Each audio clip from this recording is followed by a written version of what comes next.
difference between normal parenting and therapeutic parenting? It's a question that's been asked many times over, and I've been asked to explain it a few times.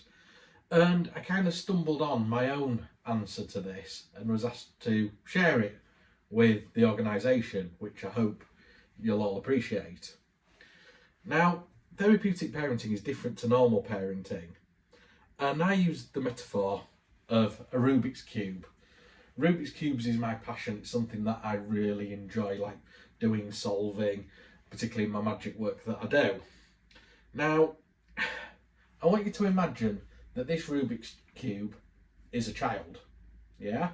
Now, as a child, if you've been asked to look after a child, you want what's best for the child, or at least that's what I hope every parent out there wants to do, is to kind of give the child the best that they possibly can in order for them to thrive.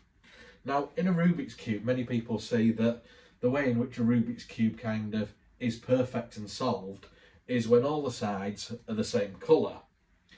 And if we think about it, parenting's like that in a way of we want to kind of not solve the child, but make the child go back so there's no trauma or no history or anything like that that we've maybe impacted on them or somebody else. But the problem is, no matter what you do to try and like fix or kind of help the child, you don't know whether you're solving it or not. You don't know whether you're helping or not helping. You know, so like the classic thing of that I remember hearing when I was a child, if I was ever quote unquote naughty or misbehaved, was go to your room, you know. But when you've got a child that's kind of been through the care system, that might provoke really bad memories, and also that enforces the feeling of being pushed away, that you don't really care for them, that you kind of, you know, you can't deal with the situation that they're in right now, so you're asking them to go into another room and shut themselves off. You know, it's kind of thinking through things before they happen, a bit like a game of chess. But going back to the Rubik's Cube, you know, we're trying to solve it, we're trying to do that, and even with our own children, we're trying to do that. And we just hope that one day we'll be able to kind of wake up and the child will be fine and solved. Yeah, that's what we hope. But the problem is that life doesn't work like that. You know, I don't think there's anyone amongst us that could say that we're truly perfect and that we are this solved cube state. I know I certainly aren't. But hands up here who, when they first played with a Rubik's Cube, instead of learning how to kind of solve it and go through all that, did the cheap method of peeling off the stickers and sticking them back on, or getting the screwdriver and getting to the core where it kind of makes all the pieces go all over the table, but you can build it back up into the solved state. And I'm guilty of doing that when I first started. And that's kind of what normal parenting's like. You know, you can shape, you can build, you can peel off the stickers, you can put them back on. And it's kind of quicker and easier to do it that way for us to do it. However, with a foster child, if we tried to do that, it would make it 10 times bad or 10 times worse. The reason being is when you put the sticker back on, it's not the original sticker that it's come with in the box. It's, you know, deleting some of the past when we do that. If we get the screwdriver, it's kind of showing the core of the child that's actually been raw and exposed, you know, and it's not actually respecting the history of what the child's been through. So that's kind of it in that way.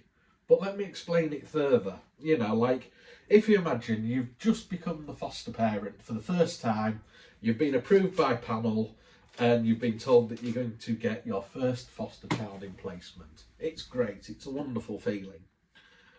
But you've got no idea what the child really is going to be like that comes into your home. So technically it's like the Rubik's Cube, except the Rubik's Cube's covered. So you don't know what the child's going to be like, you don't know anything about the history, you don't know the background. I mean, yes, you have a referral form which tells you little bits of snippets, but all it really tells you is it's a cube that you're going to get that's kind of muddled and needs a lot of help and care, which is difficult and hard. And to make it even more complicated, if we imagine that this here, with the box, is the foster child, this second cube is our own family, our birth family, the one that we're in now in the home. Not just you, but maybe your partner, you know, whether you've got other people in the house, even if you've got a dog and pets, this is yours, yeah? And, you know, as we're going around, we're turning and changing and doing all the different things. So not only are we trying to make our lives perfect, but we've now got the added complication of a foster child that we know nothing really about when they walk in. And it's a daunting prospect, because it's so tempting that when we first see it again for the first time, that we're like, oh yes, we can, I'll take the stickers off and I'll stick it back to, or I'll get a screwdriver and break it and bring it back up into the shape, and at the same time I'll do that with ours. And that's not the same thing. It's not about trying to, like, kind of solve one another. It's going a bit more in depth than that, is what we're trying to do, being foster parents and everything. What we need to do is we kind of need to take a step back. We need to look through. It's like the game of chess, where you're looking 3 moves ahead all the time and trying to understand the child's world and, you know, get into that frame of reference.